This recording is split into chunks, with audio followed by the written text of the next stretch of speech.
మూడవ పర్వంలో ఉన్నాం మనం. ఫస్ట్ది వచ్చి prior to election day. Prior to election day అనేది మనము ఒక 6 నెలల నుంచి మనము అన్ని కసరత్తు చేశాము. అన్నీ ఎంతో వర్కౌట్ చేసి గౌరవనీయులైన మన ఎస్పీ గారు అయితేనేమి, గౌరవనీయులైన మన జిల్లా కలెక్టర్ గారి యొక్క ఆదేశాల మేరకు మిగతా అందరూ జిల్లా అధికారులు అందరూ కోఆపరేషన్తో, ప్రజలు నాయకులు కోఆపరేషన్తో మనము గడిచినటువంటి ఎలక్షన్స్ని కడప జిల్లాలో ప్రశాంతంగా మనం జరుపుకోగలిగినాము. ఇందుకు నాయకులు, ప్రజలు, అదేవిధంగా పాత్రికేయులు అందరూ కూడా మన యొక్క వ్యవస్థకు బాగా సహకరించారు. ఇప్పుడు మనము వెరీ వెరీ ఇంపార్టెంట్ ఫేజ్లోకి పోతున్నాం. ఆ ఇంపార్టెంట్ ఫేజ్ ఏంటంటే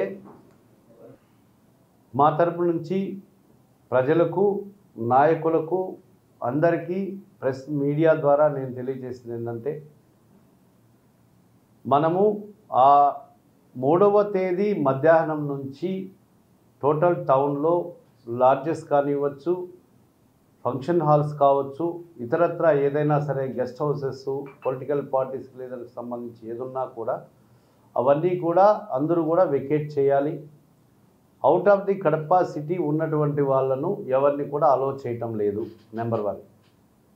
ఆర్టీసీ బస్సెస్ కూడా ఆ రోజు బయట నుంచే ఆపరేట్ అవుతాయి. ఏ ఏరియా నుంచి వచ్చే బస్సెస్కు వాటికి మనము అక్కడక్కడ ఒక టెంట్ ఏర్పాటు చేయడము, మైక్, తర్వాత పబ్లిక్కి కన్వీనియంట్గా అక్కడి నుంచి సిటీలోకి రావడానికి కొన్ని బస్సెస్ కూడా పెట్టాము.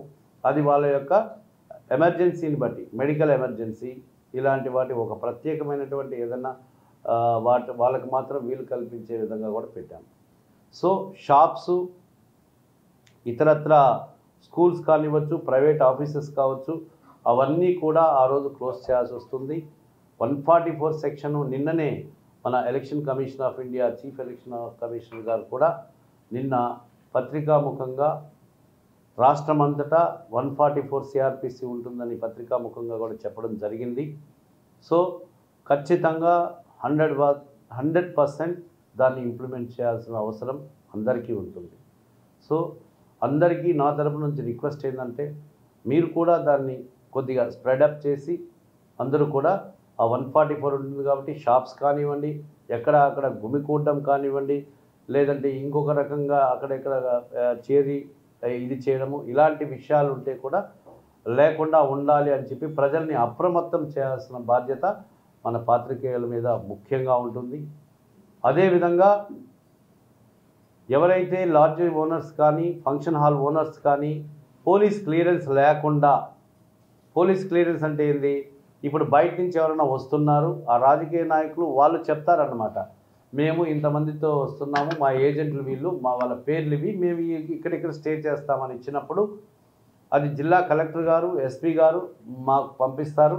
మేము వాళ్ళ యొక్క నేమ్స్ అన్నీ వెరిఫై చేసుకున్న తర్వాత ఆ లాడ్జ్ ఓనర్కి మేము పోలీస్ క్లియరెన్స్ సర్టిఫికేట్ ఇస్తాము, మీరు వీళ్ళని ఇక్కడ ఉంచుకోవచ్చు అని వాళ్ళు అక్కడ స్టే చేయడానికి వీలవుతుంది. సో ఈ యొక్క వెసులుబాటు అయితే వాళ్ళకి కల్పించడం జరిగింది. నెక్స్ట్ కమింగ్ టు అందరూ జిల్లాలో ఉన్నటువంటి నాయకులకు, జిల్లాలో ఉన్నటువంటి ఏజెంట్స్ ఎవరైతే వస్తారో, జనరల్ ఏజెంట్స్ కావచ్చు, లేదంటే ప్రజలు ఎవరు కూడా వితౌట్ పోలీస్ పర్మిషన్ లోపలికి వచ్చేదానికి వీలు ఉండదు. అది కలెక్టర్ గారు మాకు ఒక లిస్టు ప్రొవైడ్ చేస్తారు, వాళ్ళు మాత్రమే మేము లోపలికి అలో చేస్తాము. తర్వాత సోషల్ మీడియాలో ఎవరైతే అనవసరమైనటువంటి రెచ్చగొట్టే విధంగా అబద్ధాలు ఇలాంటివి ఎవరైతే చెప్తారో వాళ్ళపైన ఖచ్చితంగా ఏదైతే నేరం ఉంటుందో, ఏదైతే నేరం జరుగుతుందో దాని పర్యవసానంగా ఆ కేసులో కూడా వాళ్ళని మనం ముద్దాయిలుగా పెట్టడం జరుగుతుంది. ఎందుకంటే ప్రోత్సహించారు కాబట్టి, అబద్ధాలు చెప్పారు కాబట్టి వాళ్ళని కూడా ఆ యొక్క కేసులో వాళ్ళని ముద్దాయిలుగా పెట్టడం జరుగుతుంది. ఇది క్రిస్టల్ క్లియర్. కాబట్టి సోషల్ మీడియా కానీ ఇతరత్ర గ్రూపుల్లో కూడా ఎవ్వరు కూడా అనవసరమైనటువంటి మెసేజ్లు పాస్ ఆన్ చేసుకోవడం కానీ, దానివల్ల ఏదైనా ఇన్సిడెంట్ జరిగితే వాళ్ళు కూడా ఆ నేరంలో భాగస్వాములు అవుతారు. అదేవిధంగా లాడ్జెస్ కానీ ఫంక్షన్ హాల్స్ కానీ మాకు తెలియకుండా ఇస్తే అక్కడ ఏమైనా జరిగితే ఆ లాడ్జ్ ఓనర్లు ఫంక్షన్ హాల్ ఓనర్లు కూడా భాగస్వాములు అవుతారు.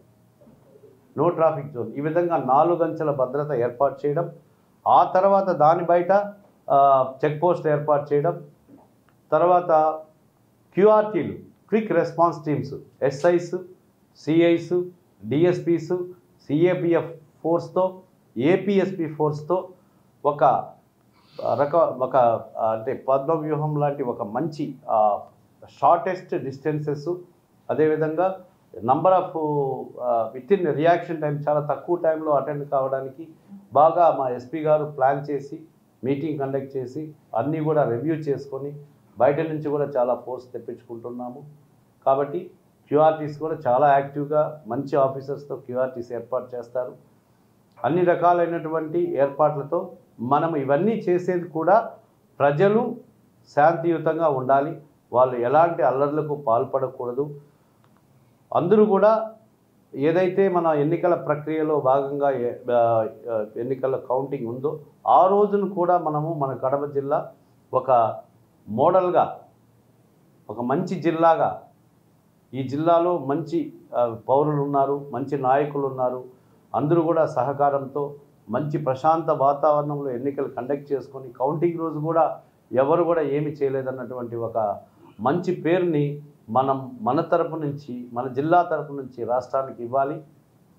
అదేవిధంగా ఆ రోజు ఎన్నికల నాయకులు ఎవరైతే క్యాండిడేట్స్ ఉంటారో ఇంపార్టెంట్ నాయకులకి మనము సరైనటువంటి సెక్యూరిటీని అరేంజ్ చేస్తున్నాము. ఒక బాక్స్ టైప్ సెక్యూరిటీతో వాళ్ళు వస్తారు, వచ్చిన తర్వాత ఆడ కౌంటింగ్ అయిన తర్వాత వాళ్ళు అలాగే వచ్చేసి వాళ్ళ రెసిడెన్సెస్కి వెళ్ళిపోతారు. పార్టీ కార్యాలయాలు కూడా వాటిని క్లోజ్ చేస్తున్నాము. 3వ తారీఖు ఆఫ్టర్నూన్కి పార్టీ కార్యాలయాలన్నీ కూడా క్లోజ్ చేస్తాము. కాబట్టి పార్టీ కార్యాలయాలు కూడా ఎవరు కూడా ఇది చేయకూడదు. ప్రతి ఇంటి దగ్గర, నాయకుల ఇంటి దగ్గర సీసీ కెమెరాస్ పెట్టిస్తున్నాము. వాళ్ళ దగ్గర ఉంటే ఓకే, లేనప్పుడు మేము వ్యవస్థను ఏర్పాటు చేస్తున్నాము. పార్టీ కార్యాలయాల దగ్గర కూడా ప్రైవేట్ వ్యవస్థ ద్వారా మేము సీసీ కెమెరాలు ఏర్పాటు చేస్తున్నాము. 4వ తేదీ కానీ 3వ తేదీ 4వ తేదీ సాయంత్రం కానీ ఎటువంటి ప్రొసెషన్స్ కానీ ర్యాలీస్ కానీ పర్మిట్ చేయరు. డిస్ట్రిక్ట్ ఎలక్షన్ ఆఫీసర్ అయితేనేమి, జిల్లా ఎస్పీ గారు అయితేనేమి, ఎలక్షన్ కమిషన్ ఆఫ్ ఇండియా అయితేనేమి, స్టేట్ ఎలక్షన్ కమిషన్ కానీ no processions, no rallies on the day of counting అన్నటువంటి ఒక దీన్ని డెసిషన్ తీసుకున్నారు. ఈ డెసిషన్ని మనమందరం గౌరవించాలి. ఒక పౌరుడిగా మన యొక్క బాధ్యత. ఒక చట్టాన్ని గౌరవించడం అనేది రాజకీయ నాయకులకు, పౌరులకి చాలా ఇంపార్టెంట్ అది. కాబట్టి మీరందరూ కూడా, నాయకులందరికీ నేను పేరు పేరున రిక్వెస్ట్ చేస్తున్నాను. మీరందరూ కూడా మీ యొక్క రాజకీయ నాయకుల యొక్క ఫాలోవర్స్ కానివ్వచ్చు, మీ అభిమానులు కావచ్చు, వాళ్ళందరినీ మీ ఒక్క వాయిస్ కంట్రోల్ చేయగలుగుతుంది. మీరందరూ కూడా మీ యొక్క నాయకులకు చెప్పండి. ఒక మంచి వాతావరణంలో 6వ తారీఖు పైన విజయోత్సవాలు మీరు చేసుకోవచ్చు. ఆ చేసుకునే ముందు పోలీస్ ఆఫీసర్కి తెలియజేస్తే తగినంత బందోబస్తు మేము ప్రొవైడ్ చేస్తాము. వాళ్ళ విజయోత్సవాలు చేసుకోవచ్చు. నేను చెప్పినటువంటి ప్రతి విషయంలో కూడా అధికారులు, పాత్రికేయులు, రాజకీయ నాయకులు, ప్రజలు, అన్ని వర్గాల వారు మాకు సహకరించి శాంతియుత వాతావరణంలో ఈ యొక్క కౌంటింగ్ అయిన తర్వాత ఉన్నటువంటి ప్రాసెస్ని మనము కంప్లీట్ చేసుకోవాలని చెప్పి పోలీస్ వ్యవస్థ తరపున అందరినీ కోరుకుంటూ, మరిన్ని వీడియోస్ కోసం ఛానల్ ని సబ్స్క్రైబ్ చేయండి. లేటెస్ట్ అప్డేట్స్ కోసం వాట్సాప్ ఛానల్ ని ఫాలో చేయండి. అండ్ లింక్ డిస్క్రిప్షన్ లో ఉంది.